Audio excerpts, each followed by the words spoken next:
What if shelter animals were never useless again? There is an idea we almost never question.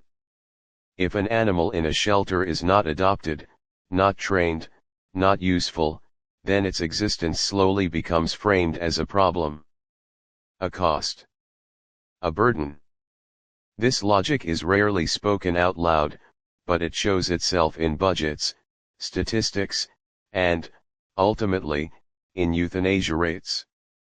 Today, I want to explore an uncomfortable question: what if that framing itself is the problem? Imagine a shelter where animals do absolutely nothing differently than they already do. They walk. They roam.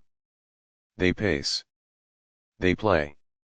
Now imagine that the floor itself quietly captures a tiny fraction of that movement and converts it into electricity.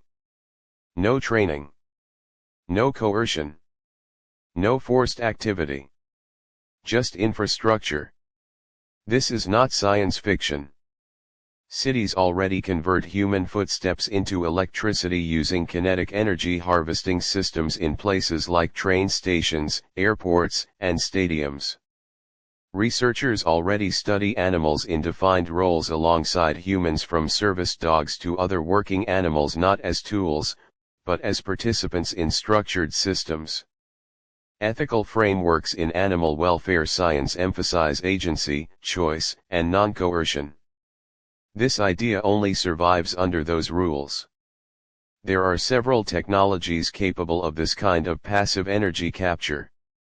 Piezoelectric flooring, pressure-based systems, and other kinetic harvesters can convert movement into small amounts of electricity. And it's important to be honest about what that means. The electricity generated would be modest. This would not power an entire shelter. It would not replace existing energy systems. It would be suitable for supplementary uses: lighting, sensors, small systems. The animals do not work. The building does. Let us be very clear about the economics. This would never compete with solar or wind energy. If a shelter wants meaningful energy savings, solar panels win every time.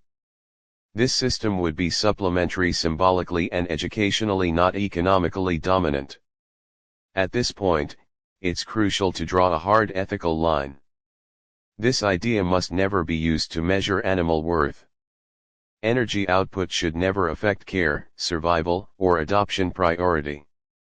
The moment contribution is measured, ranked, or rewarded, the idea becomes unethical.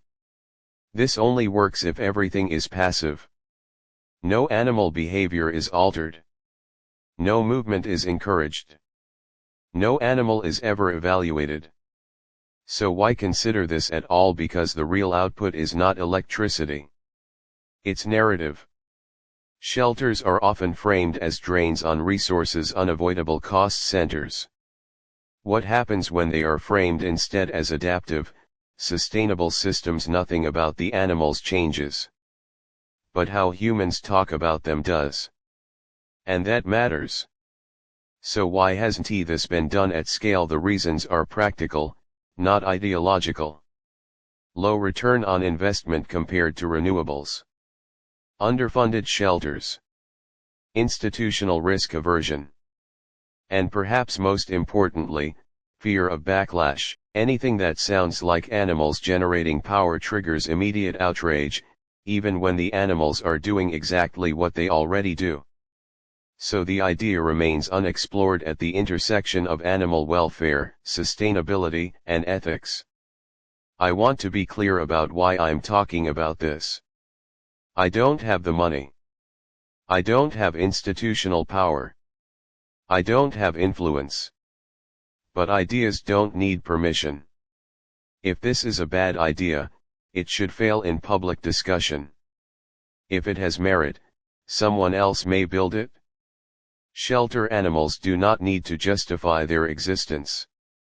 But as long as systems quietly demand justification, we should question the system, not the animal. Thanks for listening.